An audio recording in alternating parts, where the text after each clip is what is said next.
Human Rights Day is celebrated annually across the world on 10 December to identify common rights and freedoms for all people in all nations. During COVID-19, this topic is especially acute. COVID-19 should not be used as an excuse for human rights violations. We need to find the balance between saving lives from coronavirus and allowing people freedoms that are the framework for those lives, such as the right to. The primary purpose of Article 8 is to protect against arbitrary interferences with private and family life. Lockdown restrictions influenced the expression of freedom of assembly by imposing a limit of people that could meet at each gathering or banning any gathering. Lockdown of schools and universities. Yet 400 million people in the world can afford or don't have access to basic health care.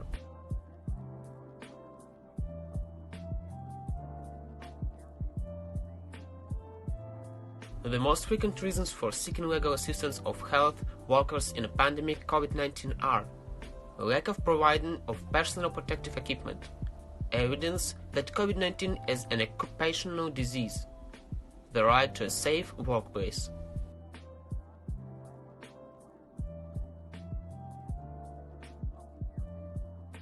This provides for potential for recovery of lost wages, damages for emotional distress, and in some circumstances, punitive damages.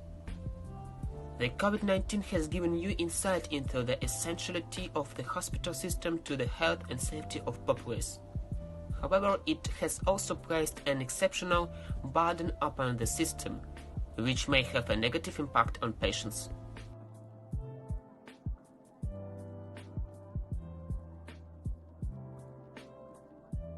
It obligates all hospitals to provide emergency care to all without demanding any payment or advance prior to the commencement of services and irrespective of the paying capacity of the patients.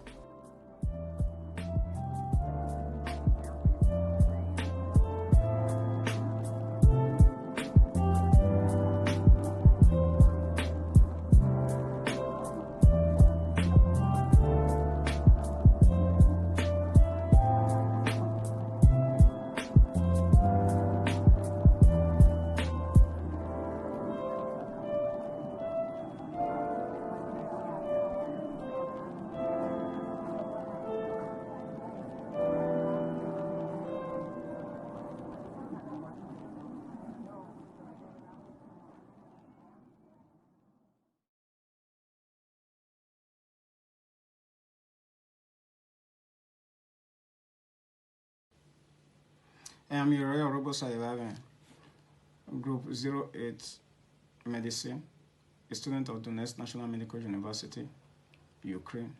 I'm talking on the topic influence of COVID-19 pandemics on human rights.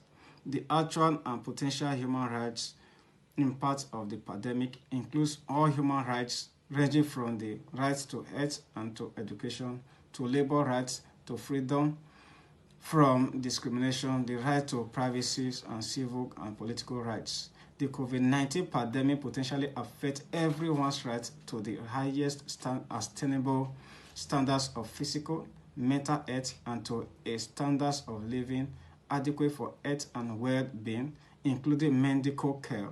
The right to health and individual rights to life is affected due to the failures of standards and other organs of society to adequately protect vulnerable groups such as health workers and institutionalized individuals. Pandemic response creates human rights risks beyond the direct impacts of exposures to the virus. Acts of bias and pandemic-related stigma violate victims' rights to freedoms from discrimination. The closures of schools worldwide adversely affect the rights to education. Policy measures that limit freedoms of movement or mandate the closures of personal health information limit the rights to associations and to privacy.